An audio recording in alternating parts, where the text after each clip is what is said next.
And welcome back to allfreecrochet.com. For more information and free patterns, please check out allfreecrochet.com.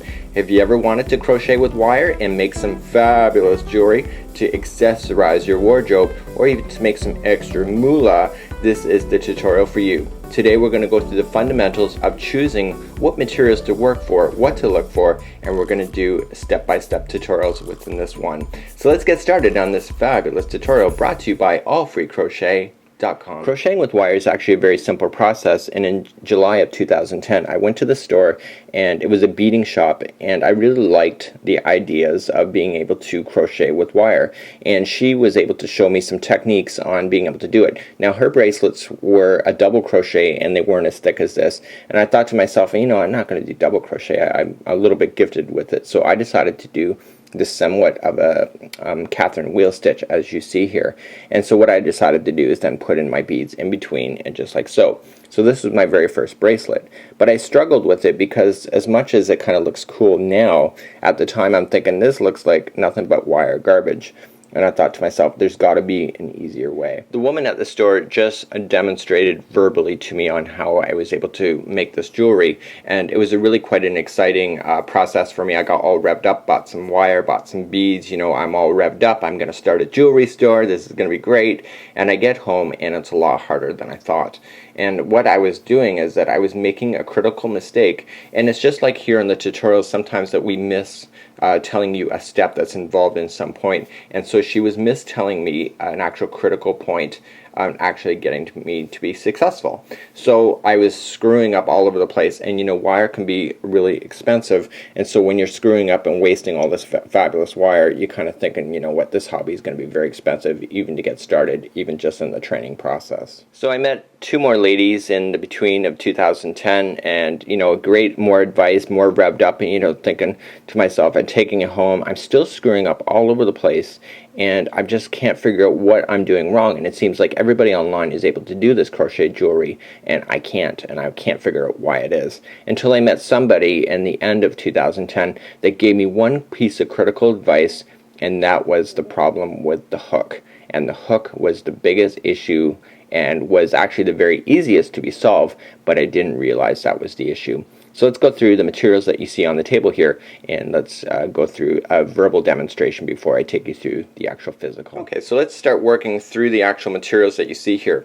The biggest problem that there is, and the biggest tip that you'll ever get from me with this, is the actual crochet hook. This is exactly where I was screwing up. So within the 4 people that told me what I need to do that all made sense, only one person gave me the idea that actually it's the hook that is the problem. It's not necessarily my technique. And so I was using resin, I was using aluminum, and I was using plastic. And the problem with the crochet wire here is that it likes to gouge in and snag. And so when it snags, you want to pull extra hard, and therefore you get extra really big ugly loops coming out of your work. And then because it's wire, it has a permanent bend that you don't want. So what you need to do is get rid of your aluminum, resin, and plastic out. Take those out and get yourself a steel crochet hook. It has to be steel, and I like the shaping of the ones up the top here. It's a lot easier to deal with when it's shaped just like so. And this is a size J, or a 6.0 millimeter hook. Choosing your wire is probably the most critical point of actually longevity of your particular product. So for example, I want to choose this beautiful silver that's over here. You know, this is really nice and silver, but when you're using it, you start seeing black coming off your hands, and then over time you will start to see this kind of rust out and tarnish up on you. So you know what, it looks fabulous in the first few weeks or months of your project being done, but then you might end up with stuff that's just like totally looking like garbage within a year. So you got to avoid that. And some of these here, these are all, everything that you see, all the wire here is all copper, and it's just plated with silver or different colors that you see here. And these wires here are really amazing to work with, but you don't want to scratch them up too much. So you want nice even flow, because what happens is that you start scratching off the paint and the surface coating for it.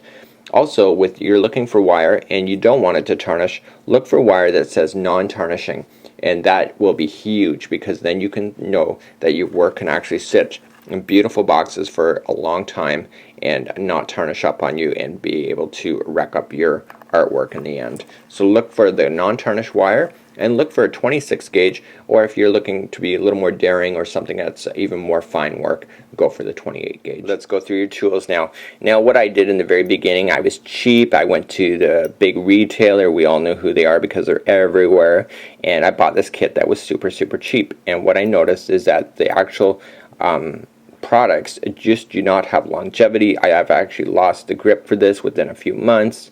You know, it's just not a good thing. And as well as the actual, when you go to close it, it doesn't really give you that much of a really nice clean finish when you're cutting with wire.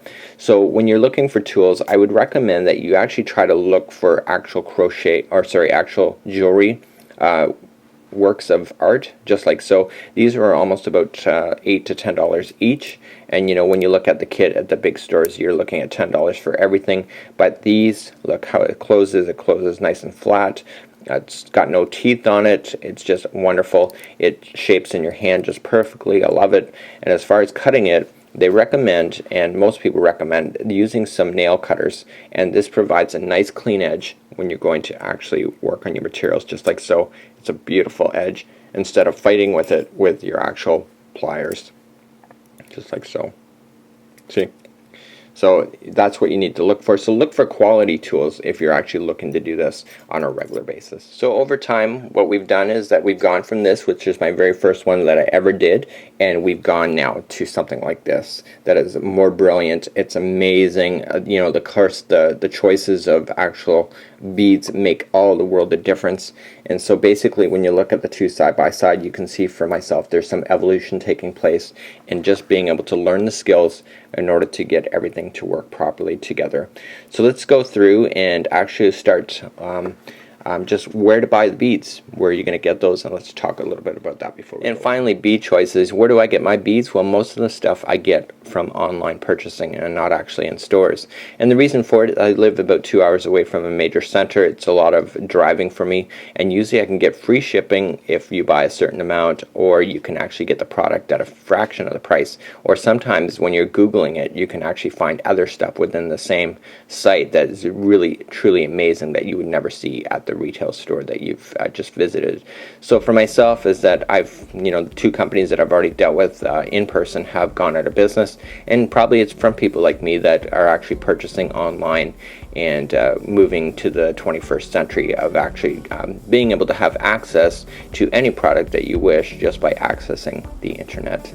Until next time, on behalf of allfreecrochet.com, I'm your host Mikey. Let's move along now in further episodes on how to crochet with wire, do beading with wire, and then eventually make a crochet bracelet.